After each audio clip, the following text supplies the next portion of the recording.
Welcome friends, welcome to our channel my first view. இது வரைக்கும் நம்ம சேனலை சப்ஸ்கிரைப் பண்ணாதவங்க மை ஃபர்ஸ்ட் வியூவை சப்ஸ்கிரைப் பண்ணிக்கோங்க ஃப்ரெண்ட்ஸ். இன்றைக்கி நம்ம உளுந்தே இல்லாமல் இட்லி எப்படி இந்த அளவுக்கு சாஃப்டாகவும் ப்ளஃபியாகவும் சூப்பராகவும் செய்கிறதுன்னு பார்க்கலாங்க. வாங்க இப்போது வீடியோக்குள்ளே போகலாம். இங்கே நம்ம பச்சரிசியை 2 கப் பச்சரிசி எடுத்து ஓவர் நைட் ஊற வச்சுருக்கோங்க.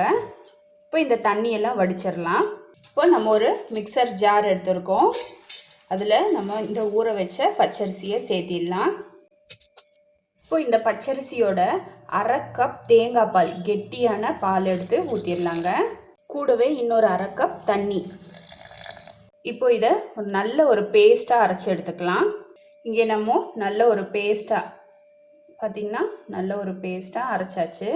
இப்போ இதை நம்ம ஒரு பவுலுக்கு ஊற்றிக்கலாங்க. பார்த்திங்கன்னா எந்த அளவுக்கு தண்ணியாக இருக்குதுன்னு பார்த்துக்கோங்க. நான் இங்கே 1/2 கப் தேங்காய் பால், கெட்டியாக தேங்காய் பாலும் 1/2 கப் தண்ணியும் சேர்த்திருக்கேன். 2 கப் அரிசிக்கு இந்த அளவுக்கு ரன்னியாக இருக்கணும். சப்போஸ் உங்களுக்கு தண்ணி ரொம்ப கெட்டியாக இருக்குன்னா இன்னும் ஒரு 1/4 கப்புக்கு கம்மியாக கொஞ்சம் தண்ணி சேர்த்திக்கோங்க. இப்போது இதில் 1 டேபிள் ஸ்பூன் அளவுக்கு பேக்கிங் பவுடர், கூடவே ஒரு 1/4 டீஸ்பூன் அளவுக்கு சர்க்கரை. இப்போ இது எல்லாத்தையும் நல்லா கலந்து விட்டுறலாம். இப்போ பேக்கிங் பவுடர் நல்லா மாவில் கலந்தாச்சுங்க.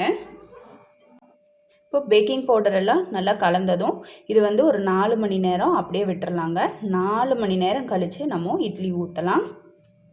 இப்போ நம்ம கலந்து வச்சு 4 மணி நேரம் ஆயிடுச்சுங்க.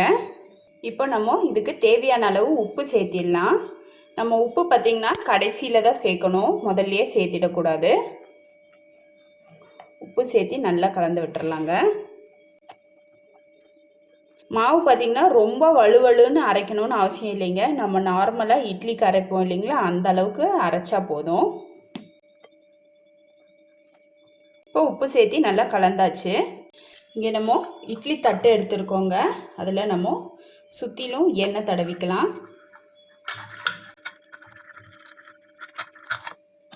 இப்போ நம்ம இட்லி தட்டில் எண்ணெய் தடவியாச்சு.